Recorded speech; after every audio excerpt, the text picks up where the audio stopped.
Good morning seventh class बच्चों। ये हमारी एसएसटी की बुक है। मैं आपकी एसएसटी की टीचर मनीषा।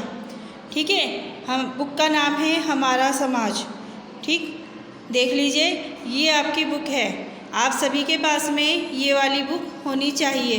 अब आप लोगों को बच्चों एसएसटी में 3 कॉपीज़ बनानी पड़ेगी। फर्स्ट जो है आपको हिस्ट्री की कॉपी बनेगी, जिसको हिंदी में इतिहास कहते हैं। सेकेंड है आपका सिविक्स, जो नागरिक शास्त्र है। थर्ड है आपका ज्योग्राफी, जिसे भूगोल कहते हैं। ठीक है, ऐसे आपकी 3 कॉपी बनेगी। आज हमने हिस्ट्री का फर्स्ट चैप्टर इतिहास की उत्पत्ति शुरू की है। इतिहास की उत्पत्ति बच्चों, इतिहास क्या होता है? हमारे पुराने समय की जिससे हमें जानकारी मिलती है वह इतिहास कहलाता है। लेकिन अगर हम हमारे घर परिवार, हमारे पूर्वज कौन थे, पुरखे कौन थे, ये लोग कैसे रहते थे, क्या करते थे, कहाँ कैसे थे, इन सब की जानकारी हमें किससे मिलती है? हमारे परिवार के किसी बड़े बुजुर्ग पुराने व्यक्ति से, जैसे दादा दादी, नाना नानी, ताऊ ताई, इनसे हमें मिलती है ये जानकारी। तो ये सब क्या है? ये हमारा पारिवारिक इतिहास कहलाता है। पारिवारिक इतिहास किसे कहते हैं? कि हमारे परिवार के इतिहास को हम पारिवारिक इतिहास कहते हैं।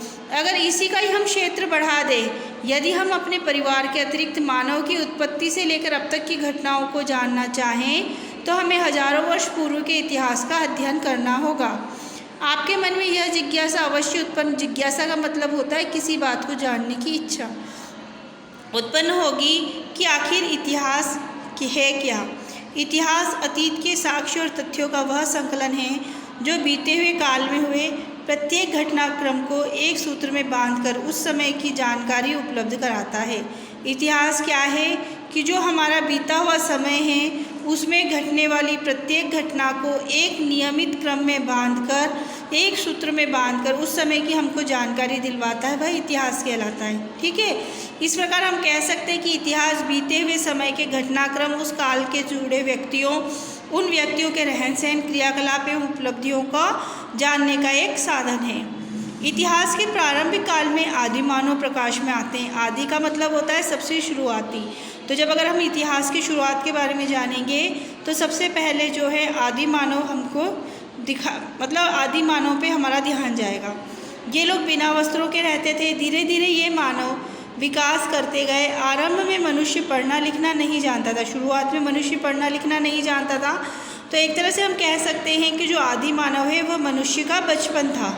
ठीक है, छोटा बच्चा नहीं पढ़ना लिखना जानता है तो वह क्या करता है? संकेतों से अपनी बातें बताता है।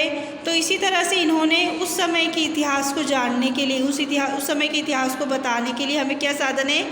उसके द्वारा बनाए गए मिट्टी के बर्तन, औजार, मूर्तियाँ, खिलौने, हथियारों द्वारा ही समझ सकते हैं कि उस समय जो वह उपयोग में लाता था, उन्हीं सब वस्तुओं से हम समझ सकते हैं। तो इसकी क्या परिभाषा, हम लोग क्या डेफिनेशन दे सकते हैं?